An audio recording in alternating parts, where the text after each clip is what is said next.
today we're going to install the blower motor on this 2014 Hyundai Genesis. Alright, I just made a video of how to remove it, and here is the replacement part number from AutoZone. Alright, we're just going to go ahead and put this into place. This is going to go just in like this.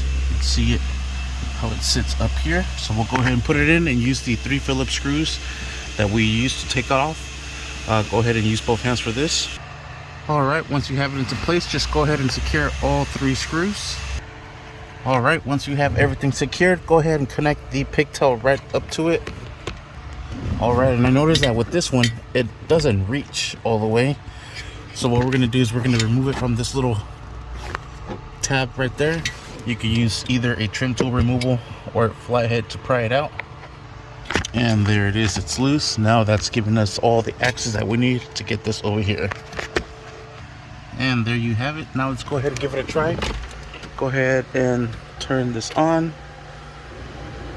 And we have air moving. Sweet. Thank you for watching.